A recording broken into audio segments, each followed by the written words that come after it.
At this time, I'll call our meeting to order. We welcome everyone this evening. This is an unusual way for us to start this meeting, but it is appropriate in that we are trying to do everything we can to keep our citizens informed and to keep the action of the town happening. At this time, if you will bow for our invocation. Heavenly Father, we thank you for all your blessings for our town of Hope Mills, our state, and our nation. We thank you for your protection of our citizens as we tread through the trials of unknown virus that has gripped our world. Be with us this evening and forever as we carry out the business of the town. In the name of Jesus, we humbly pray. Amen. Amen. At this time, if you please, we'll have a Pledge of Allegiance, and you see we do have a flag. So at this time, if you'll follow with me, I pledge allegiance to the flag of the United States of America and to the republic for which it stands, one nation, under God, indivisible, with liberty and justice for all. Thank you. At this time, we have approval of our agenda, and before we do that, I'll recognize Dr. McCray.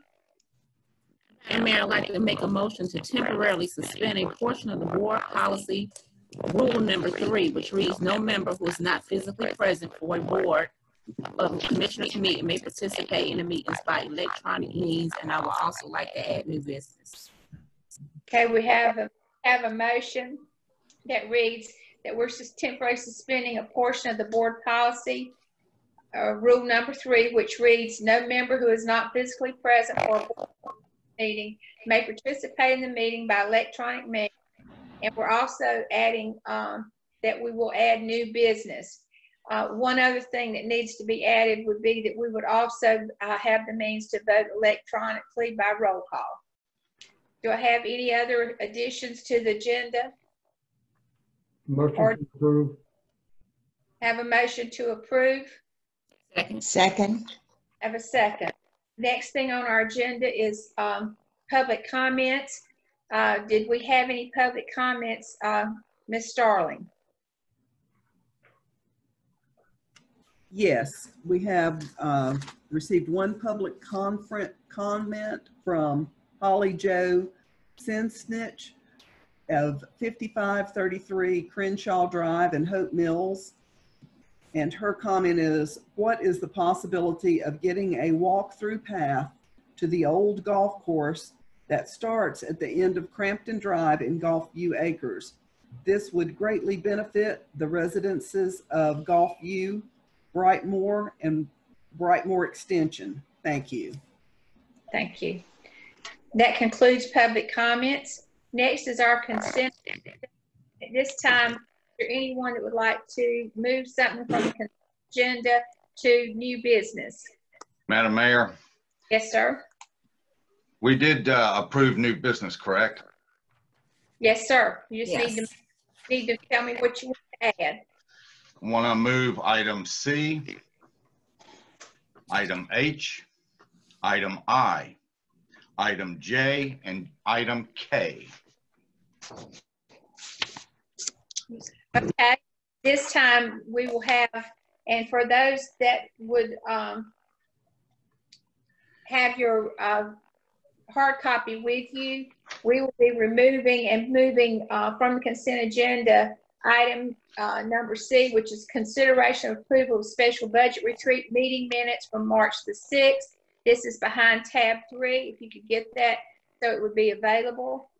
Also, be moving item H, which is consideration and acceptance for petition for annexation of phase 2 of the Preserve at Lake Up Church, and resolution number 2020 directing the clerk to investigate the sufficiency of the annexation petition, and this will be annexation number 2020-02. Also item I, which is consideration of acceptance of the petition for annexation of Sweetwater subdivision, resolution number R 2020-07, directing the clerk to investigate the sufficiency of the annexation petition. This will be annexation number 2020-03 and is a contiguous annexation. And then item J, acceptance of the clerk's certificate of sufficiency for annexation number 2020 2022-02, Phase 2, Preserve at Lake Upchurch. And item K, acceptance of clerk's certificate of sufficiency for annexation of number 2020-03 Sweetwater subdivisions. And these will be behind tab 8, 9, 10, and 11. With those changes, do I have a motion to approve the consent agenda? Motion to approve. Have a second? That was approved by Commissioner Legg. Do I have a second? Second. I have a second by Commissioner Edwards. I will do a roll call for the vote. Mayor Pro Tem McCray. Yes. Commissioner Patrick. Present. You're approving the agenda, so just say either yes or no. Yes or no? Yes. Okay. Commissioner Brian Marley. Yes. Commissioner Bellflowers. Yes. Present. Commissioner Legg. Yes. Yes. So it will be, there are none that are in disagreement. So the agenda is approved. A consent agenda is approved with those changes, moving to new business by 5-0. So at this time, we'll now look at new business. And under new business, the first thing would be that item C, which would be the minutes from our budget retreat. And if you will get those out, they're behind tab 3. And I'll turn it over to Commissioner Bellflowers to let me know what it is that he would like to see about that amendment. You're talking about tab 5, right? You said item C. Item C is consideration of Oh, approval. I misspoke. I meant item E. I really did. I'm very sorry and I apologize. I meant item E. Item All right. E, okay. So do we need to have to remove item C and add item E to our agenda? So if somebody would make that motion. I'll make that motion. Okay, Commissioner Bell, removing item C, adding item E to our agenda. Do we have a second? Yes. Moving item C back to consent, I guess. Yeah. Yes. Back to consent, and that would be the minutes that were there. So Dan, first, vote on that again? Do they need to vote? yes. Yes, you would. Go by roll call again, and this is adding item E to our consent agenda, moving item C, to our new business, moving item C back to consent.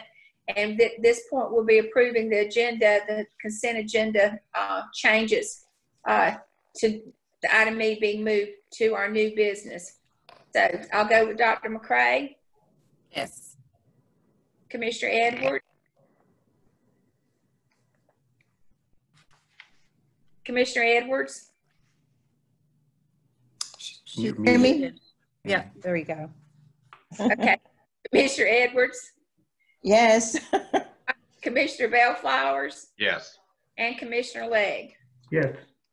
All right, so now we're looking at, would be tab 5, which was a consideration of Nick Hoy Gray, motor vehicle sales, CP site plan review, Hope Mills zoning ordinance, zone CP, acreage .43 plus or minus, located 3121 North Main Street, and it was submitted by Nick Hoy Gray, developer. So Commissioner Bellflowers, your questions on this one? My questions, if you look at the site map that was submitted with the packet, you'll see that in the very front of the property, it has customer parking. That's in front of the house. Yes, sir. Behind the house is more customer parking. And behind that is where the used car display area is located. The problem I have with approving this site plan is it's not in compliance. Now, because I went by the property probably about 5 today. I was by there on Friday of last week, and the cars are parked in the front customer parking area. They're not parked where the site map, the submitted site map, says that they're going to be parked. And if you were to go there now, you'd find the very same, was it 7 cars are parked in that very spot and have been for some time. So if we approve this site map, then we're proving something that's not in compliance. Okay. And that'd be a question back to Melissa and Chancellor. Okay, so I'll ask Mr. McLaughlin if you could answer to that. As far as this site map, is he going to, with this approval, is he going to change the way his site looks? Or to address what Mr. Bellflowers is saying, what I would consider the current makeup or current operation, I would consider that a code violation out of compliance with his original approval. This site plan that he has here is the exact same site plan he was approved under in September, on September 9th. The only difference is the storage work area added to the rear of the 24 by 21 building. Mm-hmm. So what I think you have here is a code violation of what the current operation is. And that wouldn't necessarily mean that there's an issue with this submitted site plan. It's more of us making sure he complies with the way that the site plan was approved, and that could be handled through code enforcement as opposed to, because what's before you this evening is really just a new use being added at the back, which is the storage work area. So what your burden is determining if this new use that you see on this site plan is in compliance with the current regulation, which it is. Like I said, what you are talking about with the parking up front with respect to the cars being displayed, that is simply what I would consider to be a violation that could be very easily rectified with a code notice of violation letter. Okay. Second issue I would have, Chancellor, under our ordinance, would that front piece where the customer parking is on the site map, would it require to be paved? Typically, we have the discretion of determining if an existing gravel area or a parking area could remain unpaved if there's no additional parking spaces added. We do have that discretion. I've seen situations where, to give a perfect example would be Hillside Landscape. Mm-hmm. The nature of their business is a gravel business because they're landscaping, but because they added an additional use, they require additional parking. We made them pave those specific parking spaces that happen to be handicap spaces, but the rest of the parking lot remained to be gravel. We do have that discretion if it's the pleasure of the board for us to make these customer parking areas paved. I do have the authority to move forward with that, but I don't think there's any issue with them not being that way now, because this particular building has probably seen about 6 different uses in the last 5 years I've been here, and the parking areas have not changed. I think with what you're looking at with this parking area, customer parking in the front and the rear, what you guys may not realize, this is the same site plan every new use uses that they get from the county, no matter what the use is. When this was a thrift store, this was the same site plan that was submitted, same parking areas. The use before the thrift store, same site plan, same parking area. So that's under the authority or the discretion they had not to make them pave the parking areas because they traditionally have never been paved. But if that is a desire of the board, we do have the authority to make them just pave these parking spaces as opposed to making them pave the entire site. Well, since that's a customer parking, is the front or the back of this going to comply with ADA? Technically, the only piece that would have to comply with ADA would be the handicap piece. Right.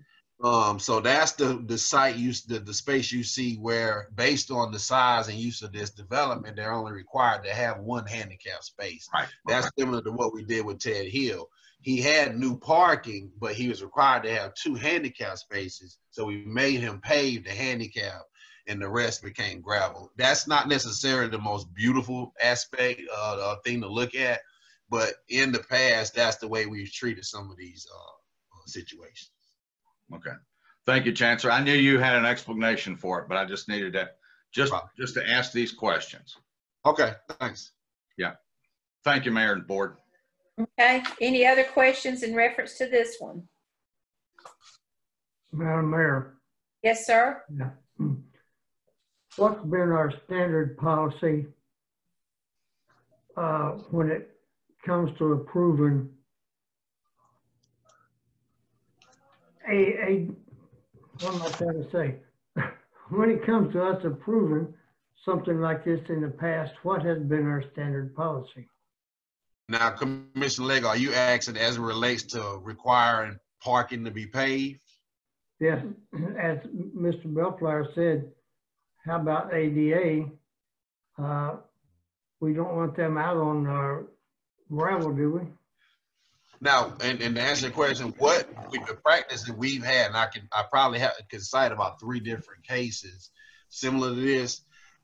What our typical approach has been is if there's a use that is utilizing the existing parking that already is gravel, only if they're proposing something that requires additional parking that we move forward to considering making them do paved parking. If they're typically utilizing existing gravel parking that they had traditionally been using, then we basically keep it all gravel. With respect to a use having to add an additional handicap space, it has been our approach where we require that handicap space to be paved. So under this scenario, I think we will, if we stay consistent, we wouldn't necessarily require both customer parking areas to be paved, but we may go to him and require, as a part of this approval, that that handicap space is designated be in a similar way done with other uses. One reason I was asking, I think, Madam Mayor, didn't we require you to pave for your parking at your shop down here on Rockfish Road? Yes, sir. Mine was required. I don't know if it's because of the number of spaces, but it was required because of, yeah. I'm not sure. Mine was actually, it was done in 2011. So I don't know that would make any difference in this particular case. I just want to be consistent. Thank you. All right. This time, are there any other comments? Anyone else have questions in reference to this? If not, do I have a motion to, as far as the action with this?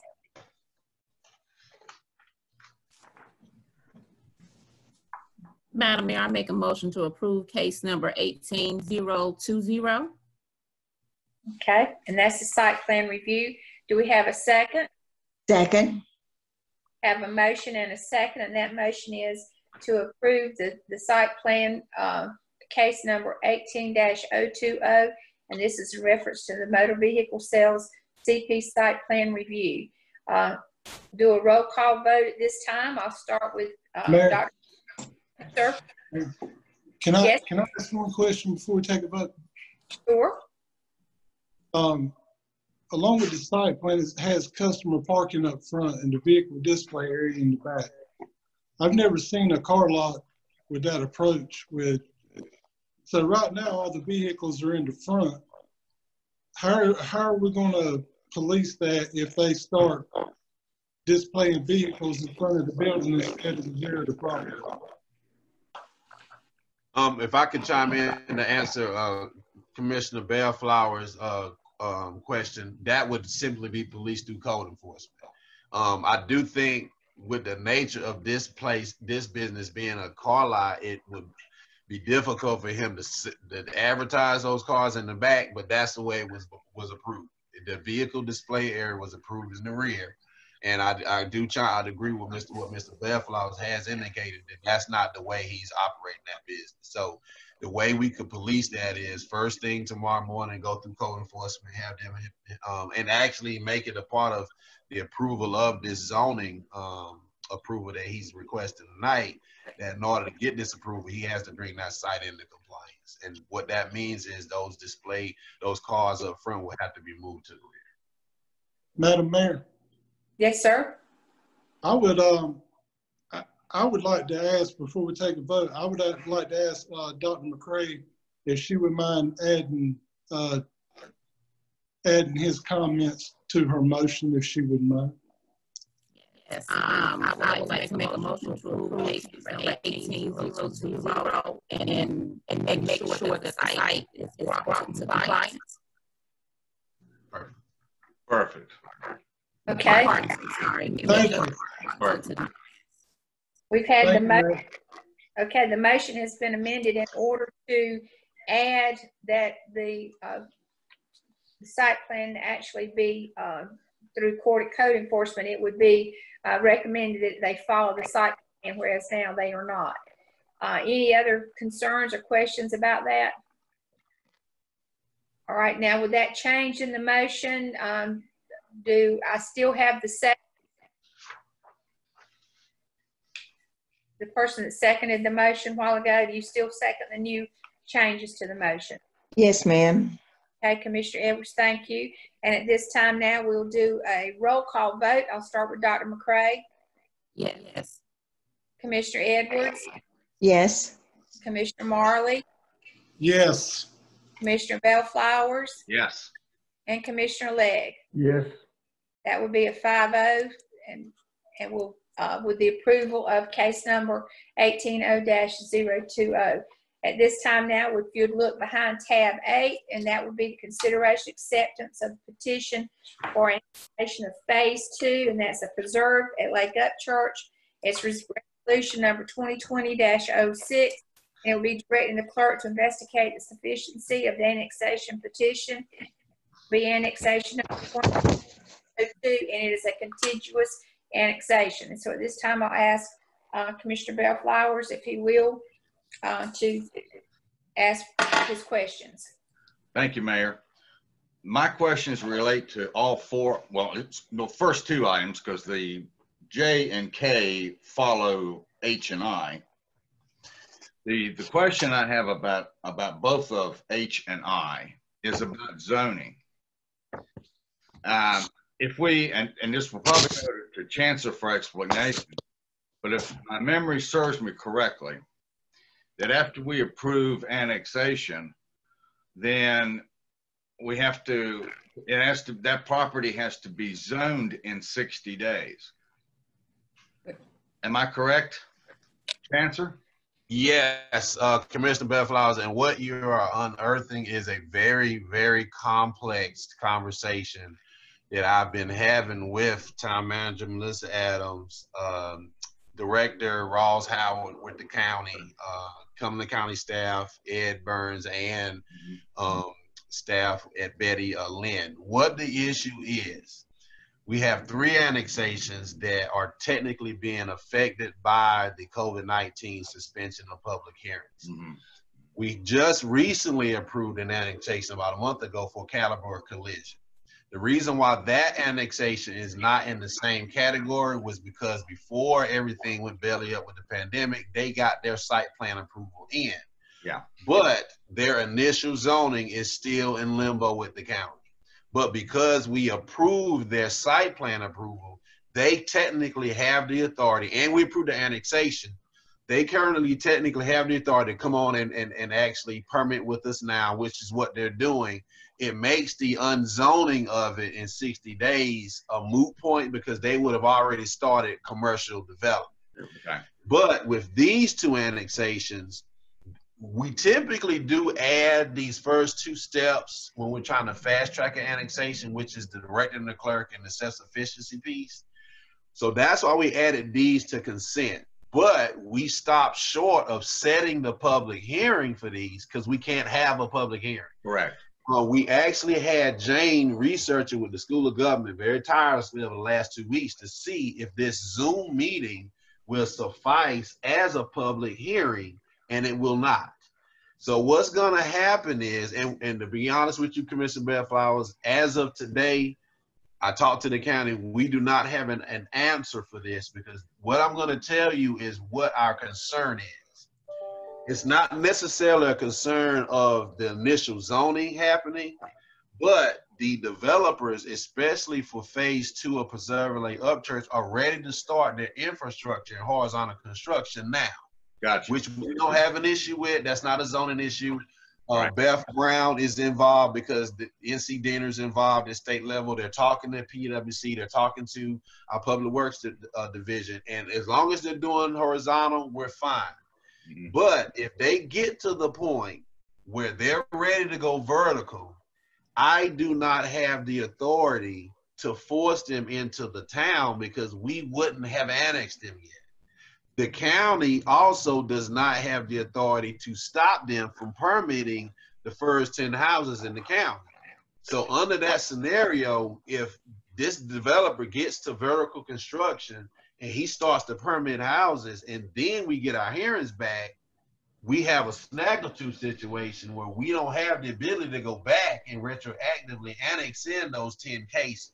So what we have now is simply us putting these annexations on the agenda to approve what we can, and we're trying to develop a strategy of possibly having a different type of meeting in May where we could possibly work out a scenario to get a public hearing to at least approve the annexations to get them under our jurisdiction.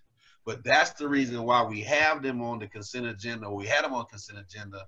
We're asking you guys just to approve the first 2 portions, but we are not ready to move forward with public hearings until we have some kind of grasp on a way to approve. So Chancellor, it's possible, let's just say that we approve both cases tonight, then the 60 days starts tonight. No. No, the 60 days only start, I want to clarify that. The 60 days only starts at the approval of the annexation. We can't approve the annexation because we don't have a public hearing to be able to have one. So your approval tonight does not start the clock for the initial zoning. No, yeah, if I may, all this is you're accepting the petition, the annexation petition, which by law, when we receive an annexation petition, you all are, by law, you have to accept the petition. You're not accepting the annexation because we haven't had a public hearing for that. We're just simply, you all are accepting the annexation and you're asking the clerk to investigate the sufficiency of the petition. All the property owners have signed the annexation petition. What we're going to try to do is work out a combination of a Zoom meeting and possibly a meeting with a quorum in person in order to have the public hearing. Yeah. So, but that would be on the next, setting the public hearing will be on the next agenda. Okay. So we'll even be further into May with that. It may end up being the second meeting in May, and we might be all right at that point to have a regular meeting. Okay. And have a and I think there's ways to structure a public hearing. Right. You have to do it even partially remotely, partially there, fully remote. There's ways to do it if the other parties will consent and if we provide some sort of public access to have people come. And I think what Dan spoke about, Melissa and Jane and I were talking prior to this meeting starting, where maybe we have several board members doing a call-in. We have maybe 1 or 2 present. We definitely have to have town manager, town attorney, and Jane, but maybe for the public piece, we allow people to come in only as they would speak, and that keeps the numbers down. But to Jesse's issue, that doesn't resolve the initial zoning piece, but that will get it approved in our jurisdiction so that whenever they wanted to start, we could Right. have the ability to have control of the project. That's what. And that's my main concern, Chancellor. That was my main concern. Yeah. Okay. But for purposes of tonight, you're just accepting the petition and referring it to the town clerk to review it. Right. Right. So at this point, that would also include, I'm assuming, item H, J, and K. That's correct. All four of those Yes. are basically related. Yeah, Yes. Mayor, that's why I put all four of them together, because the discussion is about the two annexations, and then the other two, J and K, follow those two. Okay. Yeah. So would it be appropriate for us to, could we do a motion, or do we need to do one for each item? I think that's just the pleasure of the board. Yeah, I think you could do it either way. You pulled them off consent, so you need to vote on each one of them. But if you vote to approve every single one in one vote, I think that's okay. Or you can do individual votes either way. Madam Mayor, I'll make the motion to approve items H, I, J, and K. Okay. I have a motion to approve items H, I, J, and K. We're on our consent agenda. Move to new business. Do I have a? I'll second it. I have a second, Mr. Edwards, and then we'll do our any other discussion. All right, this time we will take our vote. Dr. McCray. Yes. Commissioner Edwards. Yes. Commissioner Marley. Yes. Commissioner Bellflowers. Yes. And Commissioner Legg. Ma'am. All right, that will be a 5-0. And at this point, we will move to, from new business, we do not have any old business. We'll move to our manager's report. And Yes, Madam Mayor, thank you. I do have some additions to my manager's report, and I'll just briefly also speak on the public comment that was made. Chancellor can research this idea of the walk-through path as part of our recent pedestrian grant that was awarded by NCDOT. Right now, the proposal is for a greenway that would link the golf course to areas such as Trade Street and the lake through a system of PWC easements located through the neighborhoods mentioned in the email. So that is something that he's already looking into. So I just wanted to touch on that. Madam Mayor, before she starts, is that private property? Isn't that YMCA property there that we would have to cross? Or is there an easement there somewhere you're speaking of? I believe there's easements. We haven't gotten to the point we've actually laid out a route because if you recall, I think about a month ago, you guys approved a $12,000 budget amendment. That was a check for our matching funds to this grant, but the pandemic pretty much has halted any progress where they were at the stages of identifying the consulting firm. So when we actually sit down with them, that's when we'll actually map out the direct route on where to make that connection to the golf course. And I think what we do is try to make sure we didn't have to even go through that golf course property to try to minimize any issues that we would have. But we did have had conversations with PwC, and they're open to allow us to help us find a route along their easements. Because the trail we're talking about is not anything concrete. It's just, natural trails, and they wouldn't have any issues with us utilizing them. But we haven't gotten to the point where we've developed the route and the official connection. But it's just ironic that a citizen made that comment because we actually are exploring those. We just hadn't gotten to where we actually looking at maps yet. Thank you. Yeah. thank you. Okay. Moving along, I have a update on the Main Street Police Station. Obviously in my memo, you all know that they've moved in, but they have gotten their signage put up on the building, on the windows. The pole sign will come later. We're waiting on that. And the generator is scheduled to be moved and installed by the end of the month. And then I also have an update on the bid process with the temporary driveway and parking lot at Gulfview Greenway. They did put it back out for bids. We did not have to do anything additional with NCDOT. The drawings were corrected. Bids were received this time. We did receive 3 bids. Our representative is verifying the lowest bid amount to ensure that their figures are accurate and costs were not missed. And this is something that we'll probably place on if we have a Zoom meeting, or if we have a combination of a Zoom and a regular meeting on May the 4th. We'll try to put that on the agenda for consideration. And then finally, my last update is the start date for the painting of the water tower is scheduled for May the 1st. And those are all my additions to my manager's update. Thank you. Thank you, ma'am. Thank you. At this time, of course, our reminders, we've got everything being shut down. We really don't know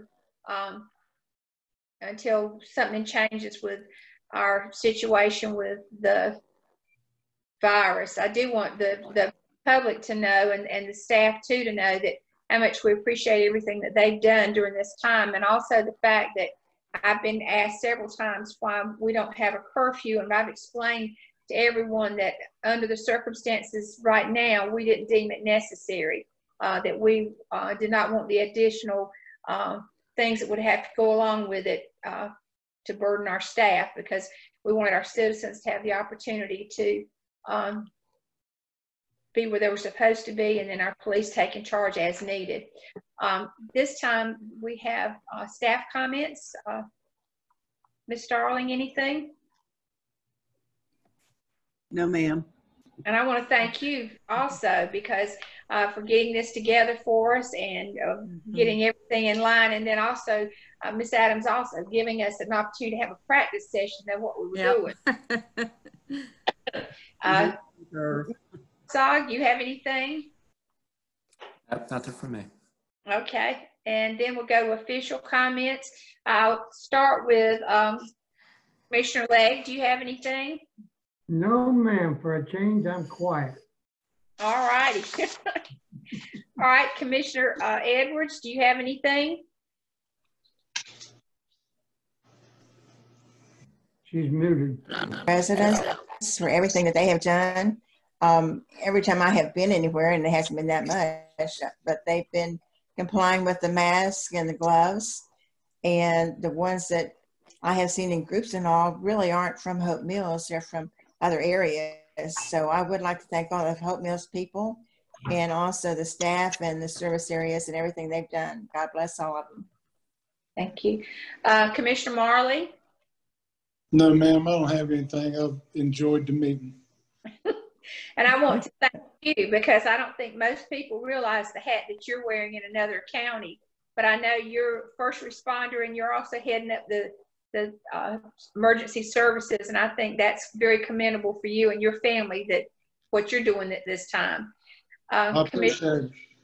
All right, Commissioner Bellflowers. Thank you, Mayor. I'd just like to thank our first responders for everything that they do and being there for our town citizens. I want to thank all the citizens who chose to stay home during this period of time, and the last ones I'd like to thank are our dedicated healthcare workers for all the time that they've devoted to this, because they truly are the best of us. Thank you, Mayor. Thank you. Dr. McCray? I got one question for Melissa from the manager's report on the Rockfish Road sidewalk project. if school, if they don't go back to school, and I know they were pushing with a timeline, we're trying to get this completed before school start back in August. Is there any way that they can start that project early? I don't believe that they're, you know, with the uncertainty of the schools, I think they're set for their target date, which I believe, I don't have it right in front of me, but it's, I think it's May 25th or May, yeah, it's somewhere May 25th. Okay.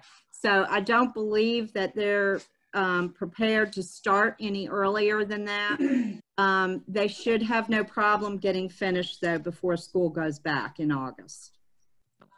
Okay. Like to thank the staff and the citizens and everybody for everything that you're doing. And all this is hard being quarantined at home. I think the easier, the more we can father, the sooner that we can make back to live our daily lives. And it's good seeing you all and I enjoyed it as well. Thank you. And I guess from the mayor's office, I just want you to know that we have been very fortunate with the fact that we've got our town staff posting things on social media. We've had the radio stations that have invited me or members of our staff to speak. And our citizens have done a great job. We do and have been concerned about the number of people that are out. But I just remind you that this has also created a situation for family time. It has changed our focus.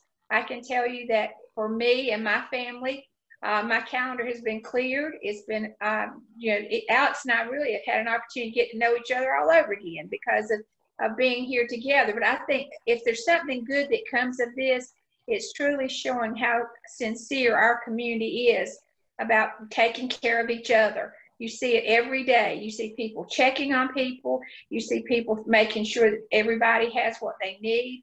And I just think that we're blessed in Hope Mills because we do look after each other, but we're also blessed that this is giving us a chance to refocus and regroup. So to our citizens, thank you. To our commissioners, thank you for being willing to do this form of a meeting because I do believe that our citizens needed to see us. They needed to know and be reassured that the town was running smoothly and that we had this under control. So I say it every day, we're Hope Mills strong, but we're also very proud to be a part of this at this time. Is there anything else for the good? If not, have a motion. Motion to adjourn. Have a motion to adjourn, and that's Commissioner Legg. Do I have a second? Second.